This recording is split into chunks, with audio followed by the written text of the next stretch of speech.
छात्राः नमो नमः। विद्यार्थ्यांनो, मागच्या पाठामध्ये आणि या पाठामध्ये बरीच गॅप गेलेली आहे, बरंच अंतर झालेलं आहे। मध्यंतरी वेळ कशासाठी घेतला? समासच्या नोट्स मी टाकल्या होत्या। आता या पाठानंतर आपल्याला अभ्यासपत्रम दुसरं सोडवायचं आहे, तेव्हा मात्र अभ्यासपत्रम 1 आणि 2 यातले सगळे समास आपल्याला कळले पाहिजे, याच्यासाठी मी ते नोट्सच्या रूपात तुम्हाला दिलं होतं। त्यात जर काही अडचण असेल तर तुम्ही ती मला विचारायची होती, म्हणून मी थांबली होती। आज आपल्याला आता पाहायचं आहे पुढचा गद्य पाठ आहे संवादात्मक। पाठाचं नाव आहे स एव परमाणुः। पंचमः पाठः स एव परमाणुः। आता या पाठाची पूर्वपीठिका ज्याला आपण म्हणतो, आपल्याला काय काय माहिती असलं पाहिजे ही जिज्ञासा, ही आपल्याला माहिती असणं अतिशय गरजेचं आहे। इथे त्यांनी विचारलंय किम यूयम बिग बँग सिद्धांत विषय जाणीथ। काय तुम्ही बिग बँग या सिद्धांताबद्दल जाणता काय? तुम्ही सर्व सायन्सचे विद्यार्थी आहात, त्याच्यामुळे हे काय आहे हे तुम्हाला माहिती असलं पाहिजे। आता माझ्या बुद्धीनुसार मला जेवढं कळलं त्याच्यानुसार मी सांगते तुम्हाला।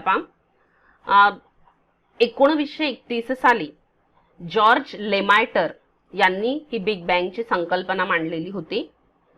त्यांच्या मतानुसार जवळजवळ 13.8 अब्ज वर्षापूर्वी हे जे विश्व आहे ते एका बिंदूसारखं होतं, म्हणजे अतिशय छोटं।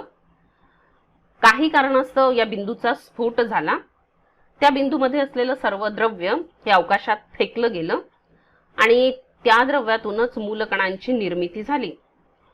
त्या कणांपासून प्रचंड ऊर्जा निर्माण झाली, ती बाहेर पडली आणि कालांतराने प्रसरणामुळे ती थंड झाली आणि थंड झाल्यावर लगेच त्यातून प्रोटॉन, त्यानंतर न्यूट्रॉन आणि इलेक्ट्रॉन्स असे अतिसूक्ष्म कण तयार झाले। तेही थंड झाले आणि त्यापासून मात्र अतिसूक्ष्म असे प्रभार रहित अणु तयार झाले आणि गुरुत्वाकर्षणाने ते सर्व अणु एकत्र यायला लागले आणि त्यापासूनच आपल्याला जे अवकाशामध्ये तारे, ग्रह आणि आकाशगंगा ज्या दिसता येत आहेत त्याचा जन्म झाला। असा हा सिद्धांत आहे, म्हणजे एका अणुपासून हे सगळं विश्व निर्माण झालं। हे 1931 या साली त्यांनी ही संकल्पना मांडली। ठीक आहे। आता त्यांनी सांगितलं की विज्ञान अभ्यासक्रमे युष्माभिः ॲटॉम विषय किम किम पठितम। आपण ॲटॉम बॉम्ब, अणुबॉम्ब ज्याला आपण म्हणतो, तुम्हाला याच्याबद्दल काय काय माहिती आहे, तुम्ही काय काय शिकले आहात याच्याबद्दलची ही माहिती मिळाली। प्रचंड ऊर्जा ज्यातून निर्माण होते असा। मग आता या संबंधी आपल्याला या पाठात नवीन काय सांगत आहे आपण ते पाहू। विश्वस्य उत्पत्ती विषय नैके सिद्धांतः प्रतिपादितः।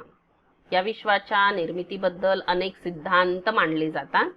नैके प्राचीनः सिद्धांतः कालवशतां गतः। यातले अनेक प्राचीन सिद्धांत आहे ते काळानुसार नष्ट झाले। तुम्हाला माहिती आहे सर्वात पूर्वी अशी एक संकल्पना होती की पृथ्वी ही स्थिर आहे, पृथ्वीभोवती सर्व सूर्य, तारे वगैरे भ्रमण करतात। पण ही संकल्पना कशी खोटी आहे हे सगळ्या वैज्ञानिकांनी शोध लावून स्पष्ट केलं आणि नवीन संकल्पना मांडली की सूर्य स्थिर आहे आणि सूर्याच्या भोवती सर्व ग्रह, तारे फिरत असतात। कालांतराने ते सर्व काही पुराव्यानुसार सिद्ध करावं लागलं आणि त्याच्यानंतर ती नवीन संकल्पना काय झाली, सर्वांनी मानली। मग त्यांनी सांगितलं की काही प्राचीन सिद्धांत होते ते कालवश झाले, ते नष्ट झाले। नैके नूतनाः च वैज्ञानिकैः स्वीकृताः। नवीन जे सिद्धांत होते ते वैज्ञानिकांनी स्वीकारले। यातच ॲटॉम इति शब्दः सर्वेषां सुपरिचितः एव। हा सर्वांना परिचित आहे। आधुनिक विज्ञानशास्त्रे ॲटॉम इति मूल कारणम द्रव्यस्य। आता आधुनिक विज्ञानशास्त्रामध्ये ज्याला ॲटॉम म्हणजे अणु म्हणतो तो काय आहे, द्रव्याचं मूळ कारण आहे। स एव एलिमेंट इति मन्यते, तोच एलिमेंट मानला जातो। प्राचीन शास्त्रे तू परमाणुः निर्मिते हे मूल कारणम इति कथितम। पण काही प्राचीन शास्त्रामध्ये परमाणु हे विश्वाच्या निर्मितीचं मूळ कारण आहे असं सांगितलं गेलं आहे। परमाणुः वैशिष्ट्यानी महर्षिणा कनाद महर्षेण वैशेषिक दर्शने कथितानि। ही परमाणुची वैशिष्ट्ये महर्षी कनादांनी वैशेषिक दर्शन या ग्रंथात त्यांनी सांगितलेली आहे। अस्मिन् विषये अधिकम संशोधनम शक्यम। या विषयात आजही अधिक संशोधन करणं शक्य आहे। मग याबद्दलची आपल्याला जाणीव व्हावी, त्यांचं काय म्हणणं आहे, किती प्राचीन काळामध्ये हे सर्व ज्ञान भारतीयांजवळ होतं, याची तुम्हाला कल्पना यावी यासाठी पाठ आहे स एव परमाणु. तोच काय आहे, परमाणु आहे. पिता आणि पुत्र यांच्यामधला हा संवाद आहे, पाहू आपण. अर्णवः जपा कुसुमम गृहीत्वा प्रविशती. अर्णव जास्वंदीचं फूल घेऊन प्रवेश करतो. तस्य पिता विज्ञानस्य प्राध्यापकः. त्याचे वडील हे विज्ञानाचे प्राध्यापक आहे. स पुस्तक पठणे मग्नः. ते मात्र पुस्तक वाचण्यात मग्न आहेत. तस्य पार्श्वे उत्पीठिकायां सूक्ष्मेक्षिका वर्तते. त्याच्या मागे टेबलावर सूक्ष्मदर्शिका आहे. अर्णवः अर्णव पितः. बाबा अस्माकं उद्यानात जपा कुसुमम आनीतं मया. आपल्या बागेतून मी जास्वंदीचं फूल आणलेलं आहे. कियन्तः सूक्ष्मः तस्य परागकणाः. त्याचे परागकण किती बरं हे सूक्ष्म आहेत. पिता सूक्ष्मेक्षिकया पश्य. सूक्ष्मदर्शिकेने पहा. जी तुझ्या मागे सूक्ष्मदर्शिका आहे त्याने तू पहा, त्यातून पहा. तेषां कणानां रचना अपि द्रष्टुं शक्नोषि. तुला ते फक्त बारीक कण दिसतात, पण त्या सूक्ष्मदर्शित्रातून तू त्यांच्या कणांची रचना सुद्धा पाहू शकशील. अर्णवः तथा करोति. तो अर्णव तसेच करतो, म्हणजे सूक्ष्मदर्शीने काय पाहतो, ते फूल पाहतो. पिता किम दृष्टम त्वया. तू काय पाहिलंस. अर्णवः पितः अद्भुतम एतत्. बाबा हे तर अतिशय अद्भुत आहे. अत्र परागकणस्य सूक्ष्माणि अंगानि दृश्यन्ते. इथे यातून तर त्या परागकणाचं सूक्ष्म अवयव सुद्धा दिसत आहेत. पिता अर्णव एतानि पुष्पस्य अंगानि त्वं सूक्ष्मेक्षिकया द्रष्टुं शक्नोषि. अरे अर्णव, ही जी या फुलाची सूक्ष्म अंग आहेत, ते अवयव आहे, तू सूक्ष्मदर्शिकेने पाहू शकतोस. सूक्ष्मदर्शिका त्यातून तू पाहू शकतोस. परंतु एतद विश्वम परमाणुभ्यः निर्मित. पण हे विश्व परमाणूपासून निर्माण झालेलं आहे. ते परमाणवः तू. ते परमाणू मात्र सूक्ष्मेक्षिकया अपि न दृश्यन्ते. ते एवढे सूक्ष्म आहेत की सूक्ष्मदर्शिकेने सुद्धा तू ते पाहू शकणार नाहीस.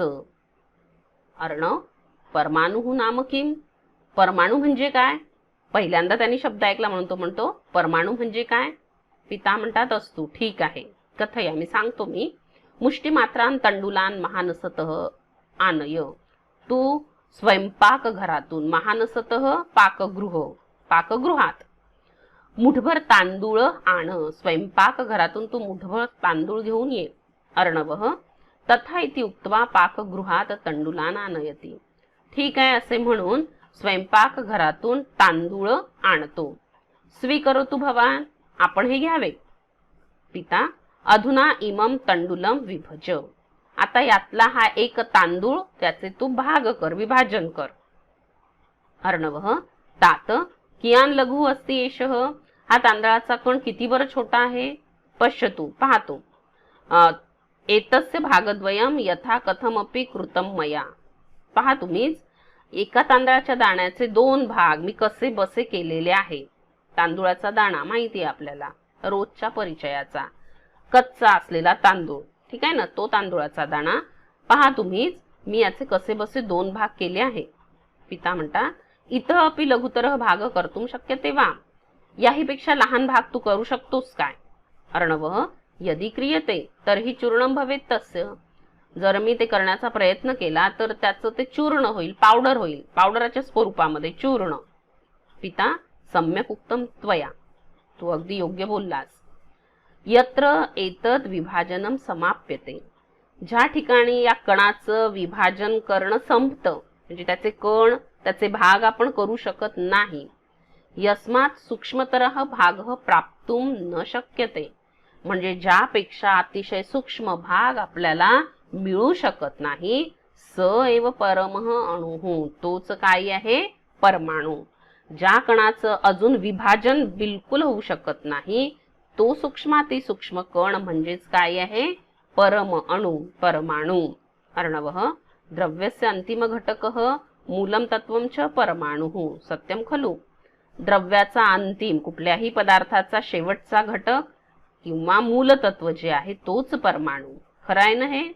पिता सत्यम. हो अगदी खरं आहे. अयम खलु कणाद महर्षि सिद्धांतः. खरंच हा कणाद महर्षींचा सिद्धांत आहे. अपि जानासि, काय तू जाणतोस? परमाणु द्रव्यस्य मूल कारणम इति तेन महर्षीना प्रतिपादितम.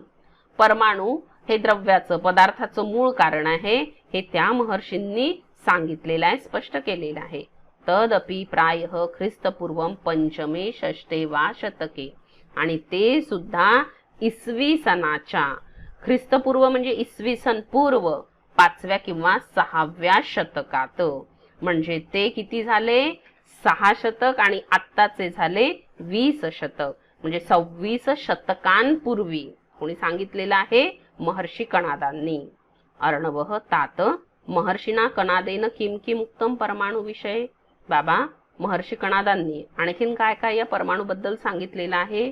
वयम तु केवलम तस्य महाभागस्य नामधेयम एव जानीमः. आम्ही तर फक्त त्या महापुरुषाचं केवळ नाव जाणतो. पिता कणाद मुनीना प्रतिपादितम. कणाद मुनींनी स्पष्ट केलं, परमाणु अतींद्रिय, इंद्रियांनी दिसण्याच्या पलीकडचा असा परमाणु आहे. सूक्ष्म निरवयव, अतिशय सूक्ष्म, अवयवरहित, नित्य, स्वयं व्यावर्तक, नित्य असलेला, स्वतःवरून बदलणारा, व्यावर्तक, परिवर्तन घडणारा असा आहे. वैशेषिक सूत्राणी इति स्वग्रंथे तेन परमाणु व्याख्या कृता. वैशेषिक सूत्रामध्ये, या त्यांच्या स्वतःच्या ग्रंथात त्यांनी या परमाणूची व्याख्या केलेली आहे. अर्णव म्हणतो, कासा व्याख्या? कोणती बरं ती व्याख्या? पिता जाल सूर्य मरीचिस्थम यत् सूक्ष्मं दृश्यते रजः तस्य षष्ठतमः भागः परमाणुः स उच्यते. खिडकीतून येणाऱ्या सूर्यकिरणांमध्ये, कवडशांमध्ये, घरात प्रवेश होणारे जे सूर्यकिरणाचे कवडसे आहे, छोट्याशा छिद्रातून, खिडकीतून जो प्रकाशाचा झोत आपल्या घरात येतो, त्याच्यामध्ये जे धुळीचे कण आपल्याला दिसतात, त्यात जर सकाळच्या वेळी पाहिलं तर काय दिसतील आपल्याला? अतिशय बारीक असे धुळीचे कण. तस्य षष्ठतमः भागः, त्याही कणाचा 6वा भाग परमाणु म्हणजे परमाणु आहे असं ते म्हणतात. कोणती व्याख्या केलेली आहे परमाणूची?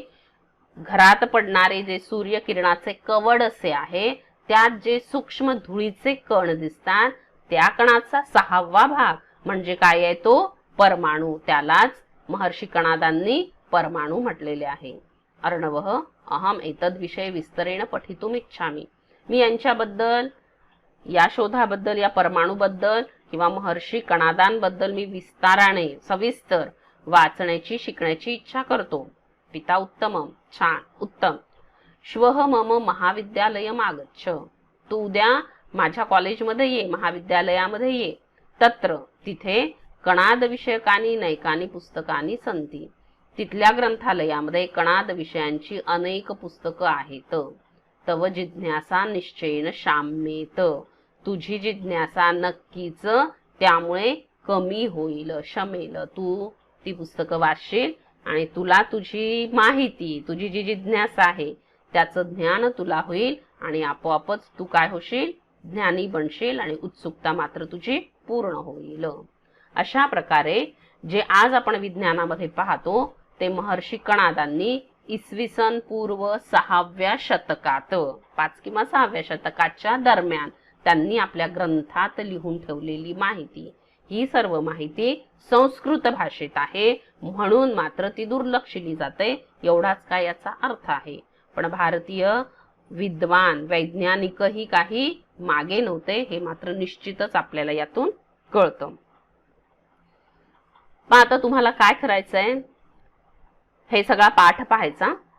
उद्या यामध्ये असलेलं मी व्याकरण तुम्हाला समजावून सांगेन. याच्यात अनेक सूचनेनुसार बदल करण्याची वाक्य आहेत, तीही आपल्याला पाहायची आहेत. सर्वप्रथम म्हणजे काय करायचं असतं आपल्याला? यामध्ये धातू साधित अव्यय वेगळी निवडत असतो आपण, त्याचा चार्ट करतो. पूर्वकालवाचक, धातू साधित अव्यय आणि हेत्वर्थक. इकडे पूर्वकालवाचक मध्ये त्वांत, ल्यबंत, आणि हेत्वर्थक मध्ये तुमंत. तो चार्ट करायचा. पूर्ण पाठात येणारी तुम्ही आधी काढून ठेवा, मग मी तुम्हाला सांगितली की तीच आपण काढली, आपल्या लक्षात आली का हे तुम्ही पाहून घ्या. प्रश्नांची उत्तरे येत आहे का याचा विचार करा. ती प्रश्नांची उत्तरं पहा, मिळवून पहा, नका लिहू सध्याच. मी मात्र जेव्हा ती उत्तरं उद्या सांगेल तुम्हाला, ती आणि आपली उत्तरं जवळपास सारखीच आहेत का, आपण कुठे चुकलो, का चुकलो, याचा अभ्यास मात्र पुढच्या तासिकेला आपण करू. इथे आपण थांबू. ठीक आहे. पुनः मिलामः.